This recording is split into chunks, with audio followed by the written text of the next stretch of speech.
It's your boy Larry Love, and welcome back, man, to the best sports podcast in the nation, What the Fumble Sports Podcast. I'm here with Trey, man. Trey, go shout yourself out. It's your boy TK, man. I'm back. I was doing a little traveling and everything, but I'm glad to be back here in the studio with my boy Larry. What we got for y'all today, man, the finals is over. The Heat fell. I told you. Don't play about my boy Joker, man. Really should have been a three-peat in the MVP. I understand it's not regular season conversation for another day. But today, what we're going to be talking about, man, do the Heat need another superstar to accomplish their goals? Larry, talk to me, man. I say yes and no. And the reason I say that is because I think Jimmy Butler is probably one of the best postseason players in the NBA right now. His points total went from like 21.3, so rounded to 22, to like 26 or 27, almost 28 points a game. In the Milwaukee series, he averaged 30, I want to say 30-something points a game. Might have been high 30s or whatever. And he had a 56-point game, and he had a 40-point game. And I was just like, okay, playoff Jimmy, he's here. You've seen him in the playoffs, and the Heat got to the finals a couple years ago. He was there. So if playoff Jimmy shows up, then I don't think they need another superstar. However, when he doesn't show up and it's more balanced or whatever, like you saw probably in the last 8 or 10 games, then yeah, they do need another superstar. But who would they get? That's the hard question. I know they were really looking at Damian Lillard. They were really thinking about I don't believe that's happening. I think Dame's going to stick it out. He hasn't left Portland yet, so I don't see why Dame would even think about coming. I think Dame didn't want to leave Portland on his own because he's the hate, but I think if Dame got traded to where he wanted to go, he'd be a lot happier. Yeah, I mean, well, for me, I don't really know. I think what they would need, now we were missing Tyler Hero this season, in this postseason. Didn't really get to see him be an addition. I don't think that would have changed the outcome. Maybe more, matter one or two more games. Yeah. But I think they do need an extra superstar, maybe more on the scoring end. That team's defense is great. So I don't really think they need another defender. They don't really need another player to fill that role. I think they need a scorer because I think Bam, for them to not need another star on that team, another guy that we're giving the ball in the fourth quarter, 2 minutes to go, we're down by 5. I feel like if Bam, and he played great, not to take it away from him. He played a good game, but I feel like Bam, he's averaging around 17, roughly 18 points a game, a little under 10 rebounds. I feel like if he was that player that was giving you on average maybe 22 to 25 with maybe 12 to 15 rebounds a game, more of that like star big man role. He's a little undersized. Definitely plays great with the size that he has. Right. But I feel Yeah, definitely. I feel like he needs more size.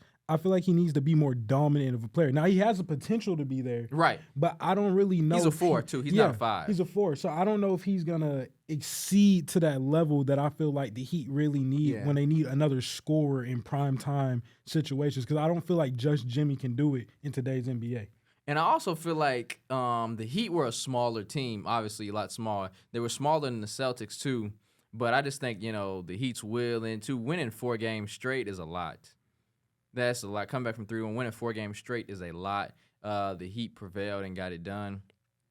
But there was an outside chance. I thought, with the way they played in Game 2 and their game plan, and Eric Spoelstra being a top 5 coach in the NBA, really I think he's better than that. But one of the top tier coaches in the league, I thought the Heat could have gotten it done. Playoff Jimmy, he had to show up, and he didn't show up.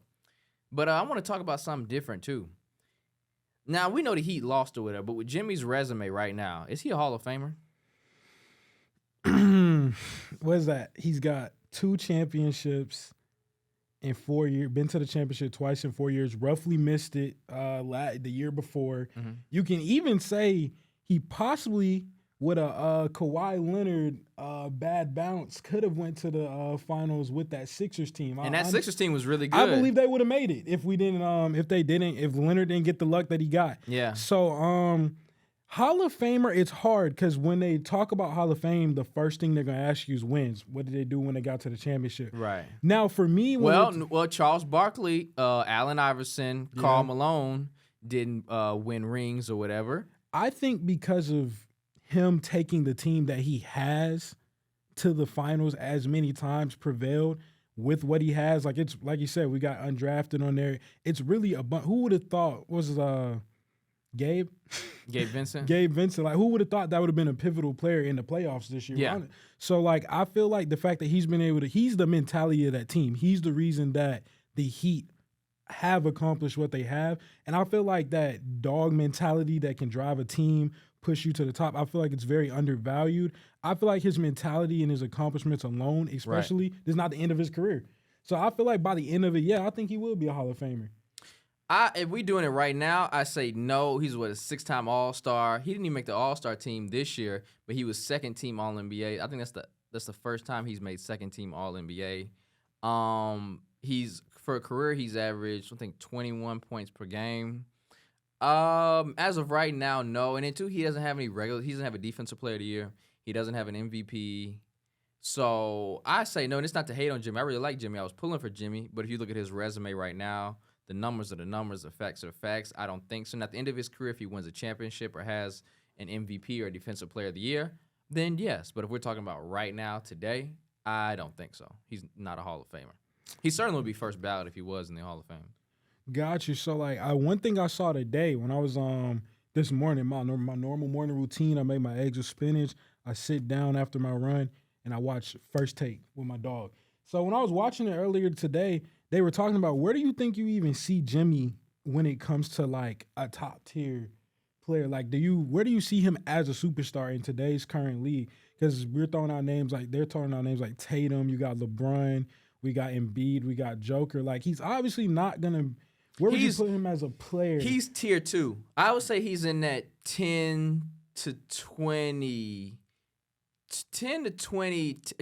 I'll say 10 to 25 range. And when you look at that, it's like, okay, you're really, really good, but you're not.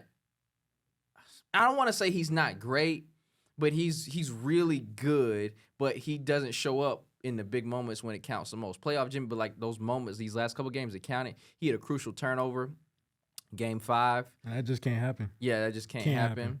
And I just, and now playoff Jimmy, we talking playoff Jimmy, that guy's a monster because they dethroned the Milwaukee Bucks. Didn't nobody expect to see that coming. The Knicks and the Celtics. Now the Knicks, okay, you could have given them that, but the Celtics, nobody really expected that. So it is what it is. Especially they was almost finna sweep them. So yeah. So I think the Heat have a big offseason coming up. I think the decisions they make in this offseason roughly will decide because they've got a great coach. So we know that they have the ability to get Pat back. Riley, too. Exactly. They have the ability to get back there. The question is just who are we going to add? Who are they going to add? Are they going to try to build what they have, which I do think they still need a piece. It doesn't have to be – I'm not saying they need something like big like Kyrie or somebody coming over there, but I feel like they just need that one little extra piece that when Butlers can't get it done, we got somebody else who can guarantee it. Because you got to hope – the way the Heat have been playing, you got to hope, like, the one game they won, Robinson went crazy in that third quarter. I think he hit, 10 – he went on, like, a 10-point run or something like that. That really put them back in the game, but you can't go in and night out on go-home games. Like, it's win or go home at that point when you're in the finals. You can't play like that and be counting on maybe one player will step up tonight. You're going to need another guy that can put the ball in their hands when it's League's down League's too talented for that. I think the last person, even Giannis, that was a three-headed monster with Drew Holiday. Exactly. Jokic is probably the last. Jokic, Murray, who's the third guy? It was either Aaron Gordon or Michael Porter Jr. Aaron Gordon stepped up huge. KCP. Yeah, KCP. But he was more of just Bruce Brown. You got good role players, too. Jeff Green, Ish Smith finally got them a ring, journeyman. So, and then Mike Malone's a very good coach that's not really talked about. So that was a very good, very well-rounded team. Next year, where do I see Miami? I think they'll be right there in playoff contention as well. They were an 8 seed, so I think the first 8 seed, especially the first play-in team to get to the NBA Finals. Are they the first 8 seed to get to the NBA Finals? No, they were 7. No, the Hawks were 7. You're right. They are an 8 seed. They have to be the first 8 seed, right? I don't remember an 8 seed getting to the NBA Finals. Not in my knowledge. Either way, they're the first play-in team to make it that far, although it's a fairly new rule. Right. Still great to see it. It was a great pathway. Now, I don't know what the Heat will do. I think it does matter on what some other teams do with their off seasons because we have some free agents out there. Yeah. Not really seeming like too much static going on in the NBA right now. We got the draft coming up now as well, too. So it's a lot of opportunity out there for the Heat. It's just more of what can they really piece together. They got Hero coming back next year. Mm-hmm. So hopefully we can see them make something out of what they got. I think so. My prediction for the Heat next year, I say they're about a top 6 seed. I say they're a top 6 seed next year. What do you think? I see them around, like you said, kind of mid 6-5 on a good season for 'em with maybe some other Eastern injuries or something like that.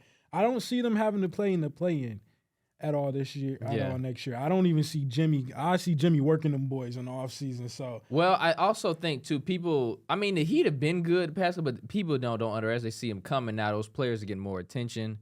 So I think it'll be like that. Max Strus is getting paid. What's his name? Gabe Vincent, he's getting paid. Those other guys, role players, they're getting paid. And that was really an underdog team. So most credit to Jimmy Butler, the entire Miami Heat organization. You just, couldn't get it done, but it happens. And this has been What the Phone Podcast. I'm your boy Larry Love. This is Trey, and we are out of here.